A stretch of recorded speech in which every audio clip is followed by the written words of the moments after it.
അസ്സലാമു അലൈക്കും വറഹ്മത്തുള്ളാഹി തആല വബറകാതുഹു.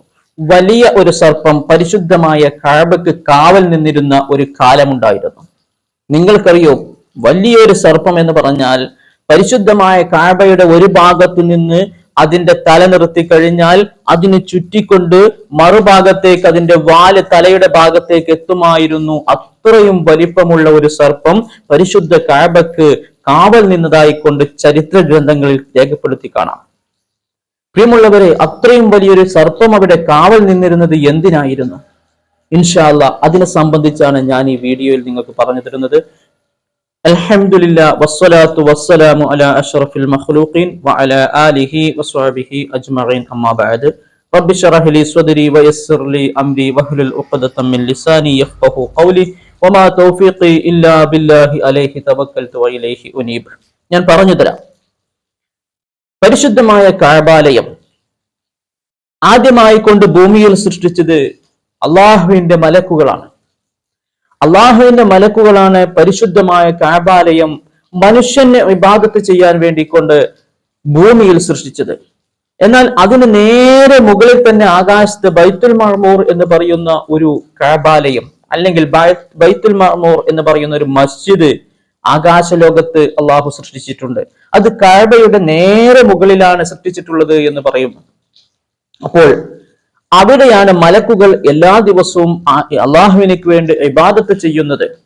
ഭൂമിയിൽ ഇബാദത്ത് ചെയ്യാൻ വേണ്ടിക്കൊണ്ട് മനുഷ്യനിക്ക് അള്ളാഹു സൃഷ്ടിച്ചു വെച്ച മന്ദിരമാണ് കഅബ മന്ദിരം. അതിനെ തവാഫ് ചെയ്യുക, അവിടെ നിസ്കരിക്കുക, അത് ഖിബലയായി നിസ്കരിക്കുക, ഇതൊക്കെ മനുഷ്യൻ അവിടെ ആരാധനയായി കൊണ്ട് ചെയ്യുന്നു. പ്രിയമുള്ള സഹോദരങ്ങളെ, ഞാൻ പറഞ്ഞു വരുന്നത് ഈ പരിശുദ്ധമായ കഅബാലയം വിവിധങ്ങളായ അത്ഭുതങ്ങൾ നിറഞ്ഞ ഒരു മന്ദിരമാണ്. നമുക്കറിയാം, ശാസ്ത്രീയമായി കൊണ്ട് അതിനെ വിശദീകരിക്കുകയാണെങ്കിൽ ഭൂമിയുടെ കേന്ദ്രമാണ്. എല്ലാ രേഖകളും, അക്ഷാംശ രേഖയാവട്ടെ മറ്റു രേഖകളെല്ലാം സമ്മേളിക്കുന്നത് പരിശുദ്ധമായ കഅബ നിലകൊള്ളുന്നിടത്ത് വന്ന് സമ്മേളിക്കുന്നു. അതുകൊണ്ട് ഭൂമിയുടെ മധ്യത്തിലാണ് പരിശുദ്ധ കഅബാലയം നിർമ്മിക്കപ്പെട്ടിട്ടുള്ളത്. ആ പരിശുദ്ധ കഅബാലയം പല വിധത്തിലുള്ള കേടുപാടുകൾക്ക് വിധേയമായിട്ടുണ്ട്.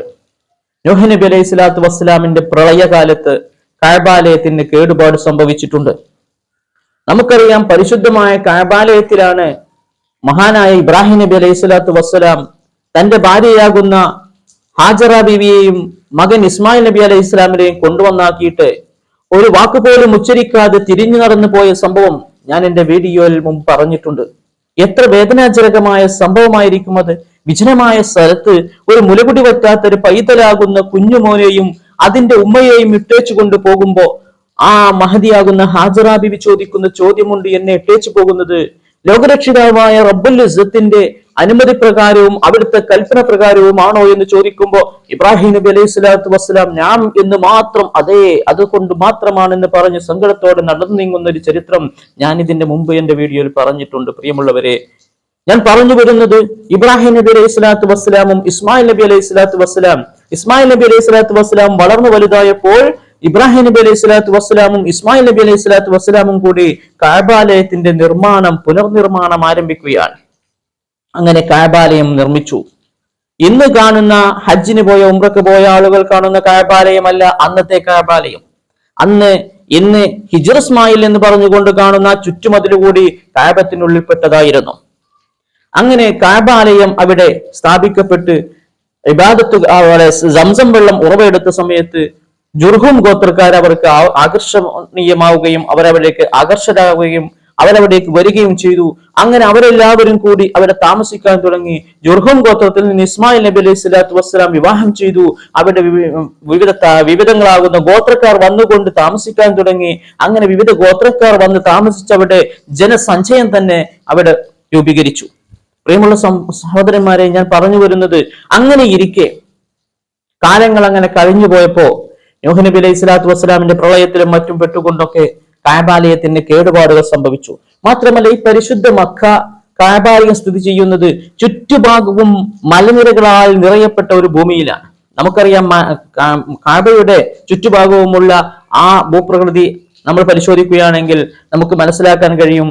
മലകൾ നിറയപ്പെട്ട ഒരു മരുഭൂമിയുടെ നടുവിലാണ് പരിശുദ്ധമായ കഅബാലയം ഉള്ളത്. അതുകൊണ്ട് തന്നെ അവിടെ മഴ പെയ്തു കഴിഞ്ഞാൽ വെള്ളപ്പൊക്കം ഉണ്ടാവൽ സാധാരണയാണ്.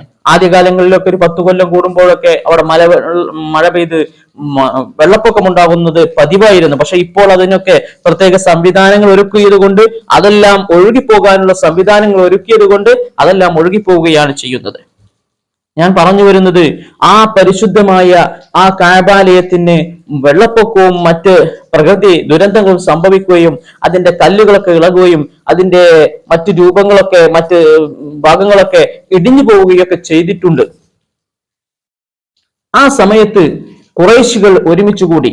അന്ന് ഹബീബായ റസൂൽ കരീം സല്ലല്ലാഹു അലൈഹി വസല്ലം തങ്ങൾ യുവത്വത്തിലാണ്. നബി സല്ലല്ലാഹു അലൈഹി വസല്ലം തങ്ങൾക്ക് നുബുവത്ത് ലഭിച്ചിട്ടില്ല.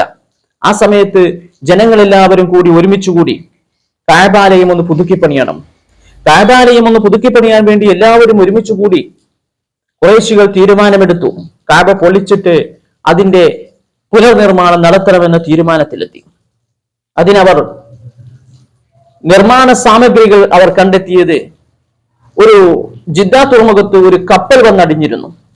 ആ കപ്പലിന്റെ വസ്തുവകകൾ നമുക്ക് അതിൽ വന്ന സാധനങ്ങളൊക്കെ വില കൊടുത്ത് വാങ്ങാമെന്ന് തീരുമാനിച്ച് അതിന്റെ മരങ്ങളും മറ്റുമൊക്കെ വില കൊടുത്ത് വാങ്ങുകയും അതിലുള്ള പണിക്കാരെ ഉപയോഗപ്പെടുത്തിക്കൊണ്ട് ആ പണിക്കാരെ വെച്ചുകൊണ്ട് കഅബത്തിന്റെ പുനർനിർമ്മാണം നടത്താമെന്നൊക്കെ അവർ തീരുമാനിച്ചു വെച്ചു. പക്ഷെ അവർക്ക് മുന്നിൽ വലിയൊരു തടസ്സം എന്തായിരുന്നു എന്നറിയോ? വലിയൊരു സർപ്പം കഅബത്തിന്റെ ഉള്ളിൽ താമസിച്ചിരുന്നു. അതാണ് നമ്മുടെ സംഭവം. കഅബത്തിന്റെ അകത്ത് വലിയൊരു സർപ്പം. എന്തിനാണ് കഅബത്തിനടുത്ത് വലിയൊരു സർപ്പം താമസിക്കുന്നത്? കഅബത്തിന്റെ ഉള്ളിൽ വിലപിടിപ്പുള്ള രത്നങ്ങളും സ്വർണ്ണ നാണയങ്ങളും മുത്തുകളും പവിഴങ്ങളും ഉണ്ടായിരുന്നു. കഅബത്തിനുള്ളിൽ ചെറിയൊരു കുഴിയിൽ അല്ലെങ്കിൽ ഒരു കിണറിൽ എന്ന് പറയാം, അതിനുള്ളിൽ സൂക്ഷിച്ചു വെച്ചിരിക്കുകയായിരുന്നു വലിയ വിലപിടിപ്പുള്ള രത്നങ്ങളും മറ്റും. അതിന് ഒരു സർപ്പം കാവൽ നിൽക്കാൻ തുടങ്ങി. ഈ കാവൽ നിൽക്കാൻ തുടങ്ങിയതിന് ഒരു ചരിത്രമുണ്ട്. ഒരു ദിവസം കഅബത്തിനുള്ളിൽ അതിക്രമിച്ചു കയറിയ കവർച്ച സംഘം അതിൽ നിന്ന് കുറെ രത്നങ്ങളും മറ്റൊക്കെ അടിച്ചുകൊണ്ടുപോയി, കട്ടുകൊണ്ടുപോയി. ഈ പശ്ചാത്തലത്തിലാണ് ഒരു വലിയ സർപ്പം അതിനുശേഷം അവിടെ കാവൽ നിൽക്കാൻ തുടങ്ങി. രാത്രികാലങ്ങളിൽ അത് അതിന്റെ അടുത്തൊക്കെ കാവൽ നിൽക്കുകയും പകല് അതിന്റെ മാളത്തിൽ ഒളിച്ചിരിക്കുകയും ദുഷ്ടചിന്തയോടുകൂടെ കഅബത്തെ ആക്രമിക്കാനോ അല്ലെങ്കിൽ കഅബത്തിൽ നിന്ന് ഉള്ള നിധിശേഖരം എടുത്ത് പോകുവാനോ വേണ്ടി വരുന്നവരെ ആക്രമിക്കുകയും ചെയ്യുന്ന ഒരു സ്വഭാവം ആ പാമ്പിനുണ്ടായിരുന്നു. അങ്ങനെയിരിക്കെ ആ പാമ്പ് ആ കഅബത്തെ വിട്ടു പോവാതെ കഅബത്തിന്റെ മാളത്തിൽ ഇങ്ങനെ താമസിക്കുകയാണ്.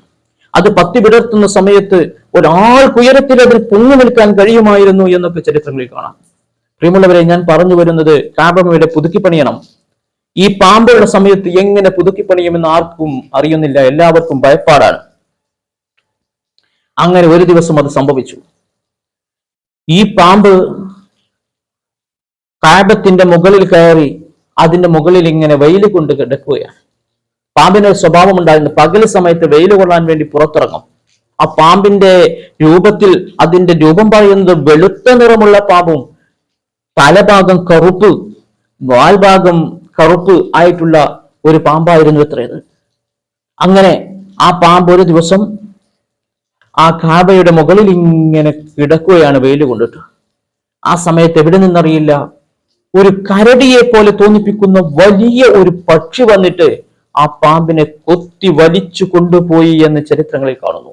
അങ്ങനെ കൊത്തി വലിച്ചെടുത്തിട്ട് അതിനെ നേരെ കൊണ്ടുപോയി ഒരു മലയുടെ മുകളിൽ കൊണ്ടുപോയിട്ടു.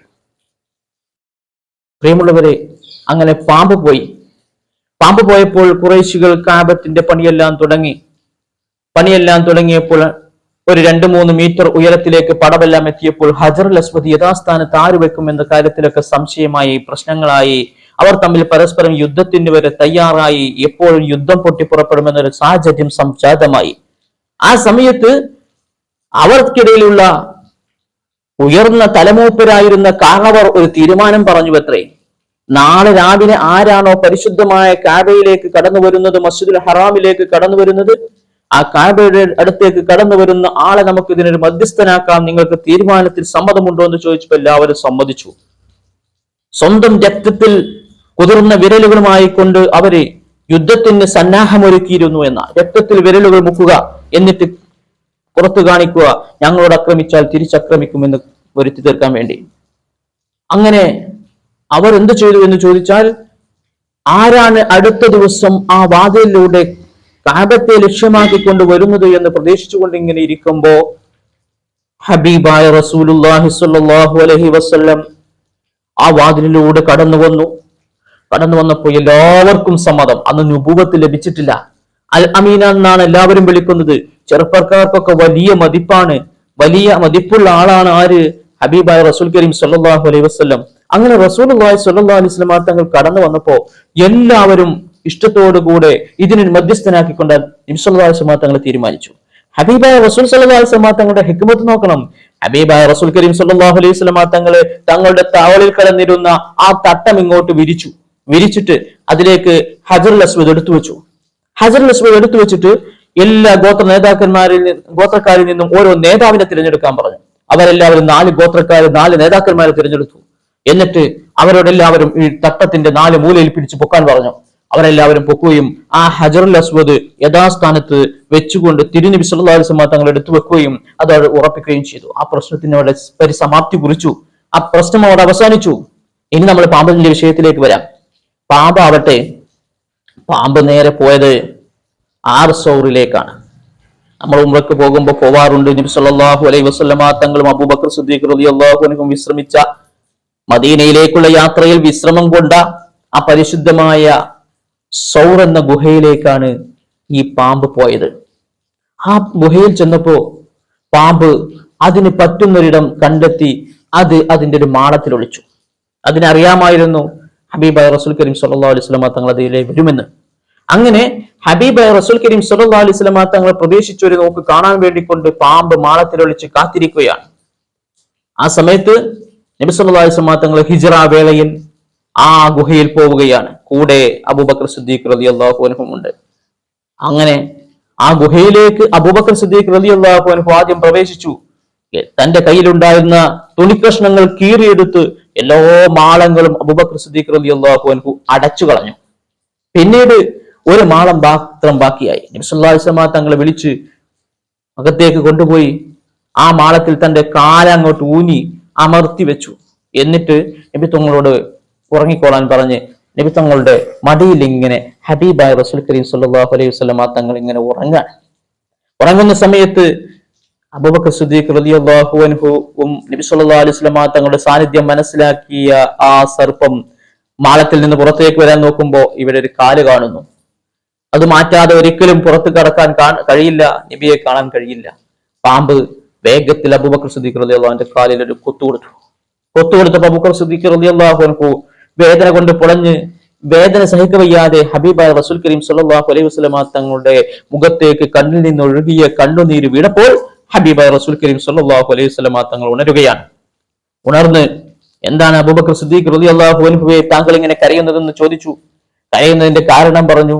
അപ്പോൾ ആ സർപ്പം അവിടെ ഉണ്ടായിരുന്ന സർപ്പം എന്തിനു വേണ്ടിയായിരുന്നു അവിടെ താമസിച്ചിരുന്നത് എന്ന് ചരിത്രകാരന്മാർ പറയുന്നത്, ഈ കാബയിൽ നിന്ന് വന്ന ഈ സർപ്പം ഇവിടെ താമസിച്ചത് ഹബീബായ റസൂൽ കരീം സല്ലല്ലാഹു അലൈഹി വസല്ലം തങ്ങളെ കാണാൻ വേണ്ടിയായിരുന്നു. പ്രിയമുള്ളവരെ, ആ സർപ്പം പിന്നീട് നബി സല്ലല്ലാഹു അലൈഹി വസല്ലം തങ്ങളുടെ കാണുകയും അത് അവിടെ നിന്ന് പോവുകയും ചെയ്തു എന്നൊക്കെ ചരിത്രങ്ങളിൽ കാണാം. ഇൻഷാ അല്ലാഹ് അതാണ് കാബത്തെ കാത്ത ഒരു സർപ്പം എന്ന് ചരിത്രത്തിൽ പരിചയപ്പെടുത്തുന്നു. അതാണ് വലിയ ഒരു സർപ്പമായി കാബത്തിന് ചുറ്റി നിന്നിരുന്നു, ആ കാബത്തിന് കാവൽ നിന്നിരുന്നു എന്നൊക്കെ ചരിത്രത്തിൽ കാണുന്ന സർപ്പം. അല്ലാഹു സുബ്ഹാനഹു വ തആല നല്ലത് മനസ്സിലാക്കാൻ നമുക്കെല്ലാം തൗഫീഖ് നൽകുമാറാവട്ടെ. ഇത് പല ഗ്രന്ഥങ്ങളിലും കാണുന്നുണ്ട്.